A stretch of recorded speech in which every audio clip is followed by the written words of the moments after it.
नमस्कार साथियों, कैसे हैं आप सब लोग। आज हम लोग ऐसे टॉपिक के बारे में बात करेंगे जो आपके लिए बहुत ज़्यादा ज़रूरी है। बहुत ज़्यादा ज़रूरी है, इसका मतलब क्या है? इसका मतलब ये है कि आपको अगर ये टेक्निक पता है तो आप एग्ज़ाम में सिलेक्शन के आपके बहुत ज़्यादा चांसेस बढ़ जाते हैं। सिलेक्शन के चांसेस बहुत ज़्यादा बढ़ जाते हैं। लेकिन ये वीडियो शुरू करने से पहले एक वार्निंग है। यदि आपने कुछ भी नहीं पढ़ा है, यदि आप बिल्कुल फ्रेशर हैं और खाली तुक्का लगाने के हिसाब से एग्ज़ाम में चले गए हैं, तो ये वीडियो आपके काम का नहीं है। तो बिना टाइम वेस्ट किए वीडियो को शुरू करते हैं। चलिए दोस्तों, यदि आपने चैनल को सब्सक्राइब नहीं किया है तो सब्सक्राइब करें और बेल आइकन पर ज़रूर क्लिक करें और वीडियो को अंत तक ज़रूर देखें। नहीं तो मेरी टेक्निक आपको समझ में नहीं आएगी और आप एग्ज़ाम में सफल होते हो सकता है कि रह जाओ, हो सकता है हो जाओ। तो ध्यान रखना, मेरी ये टेक्निक आपको पूरे वीडियो में अच्छे से देखनी है और आपको ध्यान रखना है। मैं यूपीएससी के एग्ज़ाम को लेकर के आपको बताऊंगा तुक्का कैसे लगाते हैं। मैं तुक्का बोल रहा हूं तो आपको अजीब सा लग रहा होगा, लेकिन तुक्के के पीछे भी एक साइंटिफिक कारण है, उसके पीछे एक तरीका है इसको करने के लिए। तो चलिए दोस्तों, शुरू करते हैं।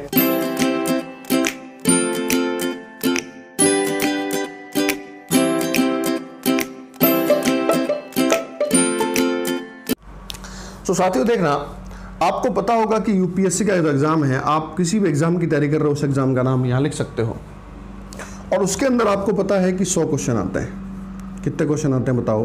100 क्वेश्चन आते हैं। आप किसी भी एग्ज़ाम को यहाँ लेकर के कर सकते हो, ठीक है।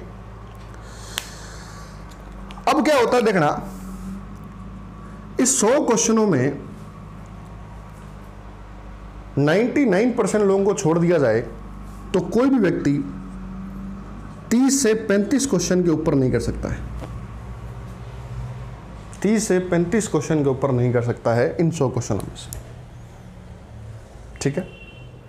अब क्या बचे कितने क्वेश्चन? तो बचे 60 से 65 क्वेश्चन बच गए आपके। कोई भी एस्पिरेंट इतने क्वेश्चनों में ही एकदम श्योर होता है, 100% श्योर होता है वो कि इतने क्वेश्चन तो मेरे सही है। लेकिन मैंने आपको बताया था कि कम से कम आपको 50 कितने क्वेश्चन चाहिए बताओ? 50 से लेकर के 60 क्वेश्चन आपको चाहिए अगर आप इस एग्ज़ाम को क्वालिफाई करना चाहते हैं, या फिर फॉर एग्जांपल किसी और एग्ज़ाम को क्वालिफाई करना चाहते हैं, तो आपको एक कट ऑफ पास करनी पड़ेगी। छोटे एग्जाम के लिए थोड़ी हाई हो जाती है एग्जाम। उस स्थिति में आपको कैसे पेपर सॉल्व करना है उसके बारे में आपको बताऊंगा। तो सबसे पहली टेक्निक आपको ध्यान रखनी है साथियों कि आपको जब भी आपके सामने पेपर आए, जो भी एग्जाम आप दे रहे हैं, तो जब भी आपके सामने पेपर आए, एग्जाम आए, तो आपको क्या करना है? आपको सबसे पहले उस पेपर को पढ़ना है। पढ़ने का मतलब यह है कि आपको उस पेपर को गो थ्रू होना है। ध्यान रखना, आप ये कभी मत करना कि आप पहले क्वेश्चन से जो है शुरू करेंगे, पहला क्वेश्चन आपको नहीं आएगा, दूसरा क्वेश्चन नहीं आएगा, तीसरा नहीं आएगा, तो आपका कॉन्फिडेंस लो हो जाएगा। और जब कॉन्फिडेंस लो हो जाएगा तो यकीन मानो साथियों, अगर आपको बाकी के सारे क्वेश्चन आते होंगे तो भी आप जो है आप डाउट में आ जाएंगे, आपका मोरल डाउन हो जाएगा। और जब मोरल डाउन हो जाएगा तो आपके सही क्वेश्चन भी गलत होने के चांस बनेंगे। इसलिए साथियों, करना क्या है? आपको करना यह है कि ये जो चीजें हैं ये आपको नहीं करनी है। आपको सिर्फ क्या करना है? पेपर को 1 से लेकर के 100 या 100 क्वेश्चन तक, या 150 क्वेश्चन है तो 1 से लेकर 150 क्वेश्चन तक आपको देखने हैं। क्वेश्चन आपको देखने हैं। जब क्वेश्चन आप देखेंगे तो कुछ क्वेश्चन आपको आते हुए दिखेंगे। जैसे मान लीजिए आपने पेपर उठाया और पेपर में 80 नंबर क्वेश्चन आपको आ रहा है, 80 नंबर क्वेश्चन आपको आ रहा है, तो आपको क्या करना है? आपको सबसे पहले यही क्वेश्चन करना है। आपको स्टिक नहीं होना है कि नहीं आ रहा है तो छोड़ दो, नहीं। आपको जो आ रहा है, 18 आ रहा है, फिर आपको मान लीजिए 23वां क्वेश्चन आ रहा है, मान लेते हैं 28वां क्वेश्चन आ रहा है, इस तरह से आपको जो क्वेश्चन आ रहे हैं वो सारे के सारे करने हैं। और आप यदि धीरे धीरे, यदि आपने एग्जाम की अच्छी तैयारी करी है और आप आराम से दिमाग को रिलैक्स करके कूल माइंड से इसको पढ़ोगे, तो आपके पहले राउंड में कम से कम 20, 25, 30 सवाल जो हैं आपके सही हो जाएंगे। अगर आपने थोड़ी सीरियसली तैयारी करी है तो आपके एग्जाम में जो है सही हो जाएंगे क्वेश्चन। 30, 35, 40 भी हो जाते हैं कई बार कई लोगों के। 30, 35 क्वेश्चन सही हो जाएंगे पक्का से। क्यों? क्योंकि एग्जामिनर जो होता है ना, वो खुद कभी भी ऐसा नहीं होता कि सारे 100 क्वेश्चन जो है वो बहुत ज़्यादा टफ बनाएगा। एग्जामिनर खुद इजी क्वेश्चन बनाता है, खुद स्ट्रेट फॉरवर्ड क्वेश्चन बनाता है। वो खुद उसको पता है कि एग्जाम में हर तरह के लोग बैठेंगे। यदि आपका लेवल ठीक ठाक भी है, यदि आपने अच्छी थोड़ी बहुत भी तैयारी कर रखी है, तो आपके शुरुआत में ये क्वेश्चन सही हो जाएंगे। तो ये बात आपको समझ में आ गई होगी कि पहले आपको क्या करना है। अच्छा, यदि आपके क्वेश्चन सही हो, मान लेते हैं कि आपके क्वेश्चन जो है 30 से सही हुए, तो आपको थोड़ा सा कॉन्फिडेंस मिल जाएगा, थोड़ा सा आपके दिमाग में आ जाएगा कि यार मैं भी पेपर कर सकता हूं। और जब आ जाएगा तो आपका दिमाग और थोड़ा सा एक्टिव हो जाएगा। आई होप मैं आपको समझा पा रहा हूं मैं क्या कहना चाह रहा हूं साथियों। तो पहला टेक्निक आपको ये करना है कि आपको कभी भी पेपर आते ही एक से शुरू नहीं करना है। आपको सबसे पहले रिलैक्स होकर के आपको पूरा पेपर देखना है, और पूरा पेपर देख करके जो जो क्वेश्चन आपको आते हैं वो क्वेश्चन करने हैं। ठीक बात है यहां तक भाई? अब देखो साथियों, आगे बढ़ते हैं। अब अपन क्या करेंगे, अब मान लेते हैं आपके क्वेश्चन जो है वो सही हो गए। मान लेते हैं अब जो है एक राउंड के अंदर पहले राउंड के अंदर आपके क्वेश्चन सही हो गए, मान लो 30 से 35 क्वेश्चन सही हो जाते हैं। और वो हो जाएंगे, क्यों हो जाएंगे? क्योंकि एग्जामिनर खुद इजी क्वेश्चन देता है, खुद स्ट्रेट फॉरवर्ड। वो ये चाहता है कि हर बच्चे के एग्जाम में क्वेश्चन सही हो। हर बच्चे का मतलब ये है जिसने पढ़ा है। अब आप पढ़ के नहीं गए, सीधा नींद में उठ के चले गए, तो सोच सही होने का संभावना नहीं है। सिर्फ मैं बात कर रहा हूं सीरियस एस्पिरेंट की, जिन्होंने अच्छे से मेहनत करी है। आगे बढ़ते हैं। अब आती है सेकंड राउंड की बात।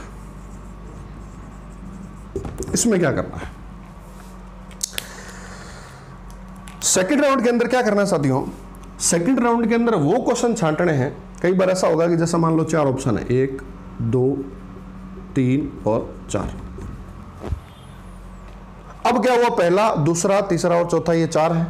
अब क्या हुआ कि इसमें से आपको ये पता है कि तीसरा ऑप्शन नहीं हो सकता है और पहला ऑप्शन नहीं हो सकता है। कई बार ऐसा होता है ना, जब हम लोग रिवीजन नहीं कर पाते ढंग से, या क्वेश्चन ऐसा आ गया जिसमें पता है कि 2 ऑप्शन तो नहीं हो सकते हैं। अब जब 2 ऑप्शन नहीं हो सकते हैं साथियों, 2 ऑप्शन नहीं हो सकते हैं, तो साथियों ध्यान रखना, तो इन दोनों में से कोई एक सवाल होगा। या तो आपका बी ऑप्शन होगा, डी ऑप्शन होगा। तब आपको कई लोग सोचते हैं अब क्या करना चाहिए, मैं ये सवाल करें या नहीं करेंगे, नेगेटिव मार्किंग भी तो है। इस स्थिति में आपको रिस्क लेना चाहिए,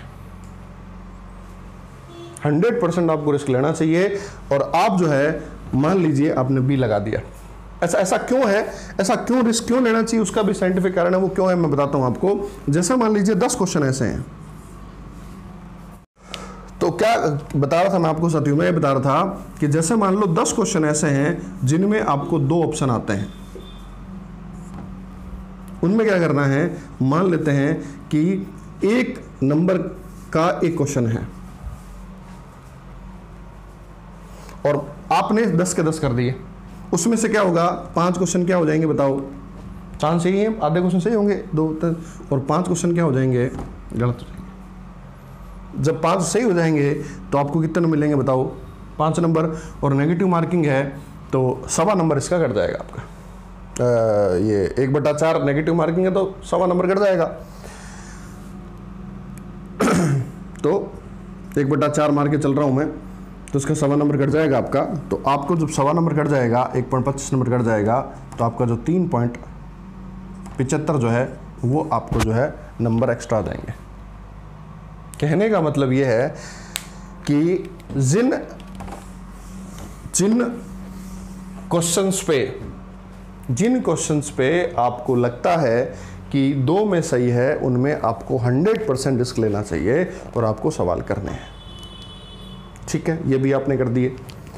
पहला राउंड अपन ने कर लिया, दूसरा अपन ने कर। तीसरे राउंड में ऐसे प्रश्नों को ढूंढिए जिनमें से आपको 4 ऑप्शन हैं, ए, बी, सी और डी। इनमें से आपको सिर्फ एक ऑप्शन पता है जो नहीं आता। आपको पूछ लिया, मान लेते हैं एग्जाम्पल फॉर एग्जाम्पल कि भारत की राजधानी कौन सी है, उसमें लखनऊ है ऑप्शन है, दिल्ली है, ऐसा ऑप्शन है, तो आपको पता है एक डी ऑप्शन तो नहीं होगा, ये 3 मुझे नहीं पता,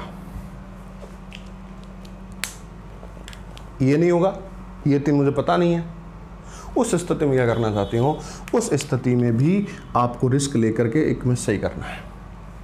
क्यों सही करना है? क्योंकि ध्यान रखना, आपको अपने ऑप्शन काटने पड़ेंगे, और जब ऑप्शन काटेंगे आप तो एक क्वेश्चन ये गलत हो जाएगा, तो भी ध्यान रखना क्या हो जाएगा, आपने अपनी सफलता जो है, जैसे मान लो अगर इन चारों में से आप करते तो आपके क्वेश्चन होने के सही होने के चांस कितने होते हैं, 25% होते हैं, लेकिन सिर्फ ये काटने से आपके सही होने के जो चांस हो जाएंगे वो 33% हो जाएंगे। मतलब आपने सिर्फ एक ऑप्शन के काटने से अपनी सफलता जो है वो 7% बढ़ा लिया। और आपको पता है परीक्षा में एक एक नंबर मायने रखता है, एक एक नंबर मायने रखता है साहब। तो ध्यान रखना, आपको जब भी लगे कि ये ऑप्शन नहीं होगा, उस ऑप्शन को काट दो, बाकी आपको जो लगे, इंट्यूशन जो कहता है, आपका जो गेस कहता है वो कर दीजिए। इसमें भी रिस्क लेनी चाहिए। तो पहला राउंड इजी क्वेश्चन, दूसरा राउंड वे प्रश्न जिनमें 2 क्वेश्चन पता है 2 नहीं पता, तीसरा राउंड जिसमें आपको एक ही पता है कि नहीं होगा, बाकी नहीं पता, तो आप उनमें भी ये भी काम कर सकते हैं। और आप करके देखेंगे, आप 10-15 पेपर लगा के देखिए, आपको 100% बेनिफिट होगा, 100% आपको बेनिफिट होना ही होना है। और चौथी बात, जिस प्रश्न में आपको कुछ भी आइडिया नहीं हो, कुछ भी आपको लगे कि इसमें कुछ समझ में नहीं आ रहा है, उस क्वेश्चन को ना करें। वो क्वेश्चन आपके लिए जरूर घातक हो सकता है। 100 क्वेश्चन आए हैं तो आपको ध्यान रखना 100 के 100 क्वेश्चन नहीं करने हैं। और अगर आप 100 के 100 क्वेश्चन करते हैं तो बहुत ज्यादा चांस है कि आपका क्वालिफाई पेपर नहीं होगा, आपका सिलेक्शन नहीं होगा उसमें। तो ये 2-3 तरीके हैं जिससे आप पेपर को कर सकते हैं। और एक बात और ध्यान रखना साथियों, जब भी आप एग्जाम देने जाओ, रियल एग्जाम, तो उससे पहले आपको कम से कम 10-15 पेपर घर पे करने हैं, कम से कम 10-15 पेपर घर पे करने हैं, उसी पैटर्न के आप जिस भी एग्जाम की तैयारी कर रहे हो। और जब ऐसा आप कर लेंगे तो आपको पेपर के बारे में पता हो जाएगा। एक बात और मैं आपको साथियों शेयर करना चाहता हूं, वो ये है कि जब भी आप पेपर करो तो आपको बीच बीच में पानी भी पीना है। पानी क्यों पीना है बीच बीच में? इसलिए पीना है क्योंकि साथियों क्या होता है, हमारा दिमाग में ऑक्सीजन की कमी हो जाती है जब इतना पढ़ते हैं। और आपको पता है कि अगर आपने पढ़ी होगी साइंस, तो पानी क्या है, H2O में वो क्या है, ऑक्सीजन। और जब ऑक्सीजन आपके दिमाग आप पानी के माध्यम से लोगे तो आपका दिमाग थोड़ा सा अच्छी एफिशिएंसी से काम करेगा। इसलिए बीच बीच में अगर पानी का सिप बोतल ले जा सकते हो तो बहुत ही बढ़िया है, वो आप प्लीज़ ले जाइए।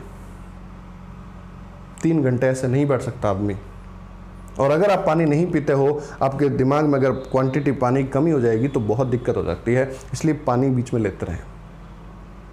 और एक और बात, जिस दिन एग्ज़ाम आपका हो उस दिन आपको प्रॉपर नींद लेके जाना है। कई बार क्या होता है, टेंशन हो जाती है अपना, और जब टेंशन होती है तो नींद नहीं आती है।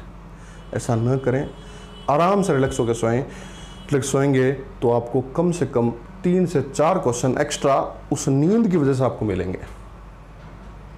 आप करके देखना साथियों।